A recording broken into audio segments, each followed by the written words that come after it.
본 영상은 귀멸의 칼날 전체 스포일러를 담고 있습니다. 시청에 유의 부탁드립니다. 귀멸의 칼날 세계관 내부동의 최강작. 전투력으로만 따진다면 무잔을 포함한다 하더라도 1위일 것으로 추측. 전집중 호흡의 창시자이자 귀살대에 검사들에게 전집중 호흡을 가르친 인물. 칼을 쥐고만 있어도 바로 협도로 만들 수 있는 남자. 이번 영상은 츠기코니 요리이치에 대해 알아보겠습니다. 전국시대에 한가문의 집안에서 쌍둥이로 태어난 요리이치. 상현 1코쿠시보와 형제 코쿠시보에 대한 내용은 코쿠시보 편에서 다룰게요. 태어났을 때부터 얼굴에 이상한 낙인이 찍혀있어 곧 죽을 아이라 불리었다. 항상 어머니의 왼쪽 편에 딱 붙어서 다녔으며 코쿠시보는 이를 보며 말도 늦게 트고 걸음마도 제대로 하지 못한다며 불쌍하다고 여겼을 정도. 그로부터 7년 후 코쿠시보는 혹독한 수련을 몇 년 걸쳤음에도 검술 사범을 한 번도 이기지 못했는데 요리이치는 처음 검을 잡자마자 4방 만에 사범의 죽도를 부러뜨리고 그를 이겼다. 그때 그의 나이는 7살. 그때 코쿠시보는 깨달았다.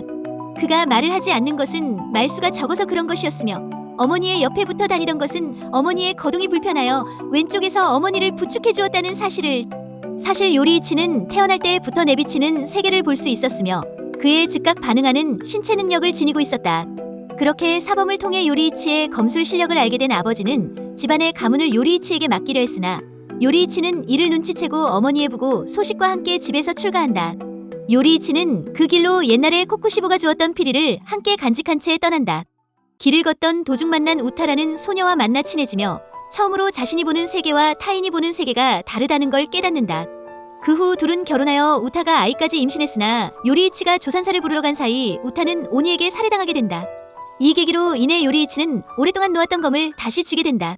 무장과 만나게 된 요리이치는 그의 공격에 한 대라도 맞으면 죽는다는 생각과 함께 내비치는 세계로 본 무잔의 장기에 맞춰 해이, 호흡 13형을 만들어낸다. 심장이 7개, 뇌가 5개인 무잔의 몸을 썰어 각각 하나씩만 일부러 남겨둔 채 무잔에게 생명을 뭐라고 생각하냐는 질문을 남기는데 그때 무잔은 생전 처음 겪어보는 공포의 몸을 1800여 개의 조각으로 터져 달아난다. 요리이치는 바로 1500개가 되는 조각을 그 자리에서 썰어 없앴지만 300개의 조각을 놓치게 된다. 형인 코쿠시보가 오니가 되면서 우부야시키 당주의 목을 베어 가져간 것, 무잔을 놓친 것으로 재판을 받아 요리이치는 귀살대를 자진 탈퇴한다.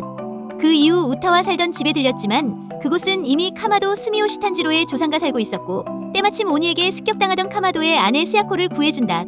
스야코가 출산을 앞두자 조산사까지 데려다 주었다고 한다. 요리이치는 이 일로 아내에게 못해준 일에 대한 죄책감에서 조금이나마 벗어나고 스미오시 부부는 은인인 요리이치에게 평생 감사함을 품게 된다. 몇 년 후 요리이치가 다시 스미오시 부부를 찾아왔고 몇 년 전 자신이 출생을 도운 부부의 딸 스미레를 안으며 눈물을 흘린다. 요리이치는 헤이 호흡을 부부 앞에서 보여주는데 이는 카마도 집안에서 히노카미 카구라로 대대로 계승되어 내려온다. 태양의 귀걸이도 이때 주었다. 이후의 행적은 불명이지만 죽기 직전 형인 코쿠시보와 제외하고 오니가 된 자신의 형을 보며 눈물을 흘린다. 보통 반점이 발현되는 검사들은 25살이 나이에 죽지만 80세까지 살아있는 요리이치를 보고 코쿠시보는 경악을 한다. 요리이치와 대치하게 된 코쿠시보는 죽는다는 공포를 느꼈으나 창격이 날아오는 일은 없었고 요리이치는 수명이 다해 선체로 죽게 된다. 이후 요리이치가 쓰던 검은 도곡마을 편에서 탄지로가 얻게 되는데 헤이 호흡을 쓰는 탄지로가 요리이치의 검까지 이어받게 되다니 우연이 아닐 수가 없다. 이번 영상에서는 세계관 최강자 요리이치에 대해 살펴보았습니다. 그가 살아서 무잔을 한 번만 더 만났더라면 무잔은 1초 만에 사라지고 지금의 귀살대 역시 존재하지 않았겠죠. 개인적으로는 귀멸의 칼날 스피노프 애니로 요리이치에 관한 애니메이션을 만들어 주었으면 하는 바람입니다. 그럼 영상 시청해주신 모든 분들께 감사드리며 이번 영상은 여기서 마무리하겠습니다.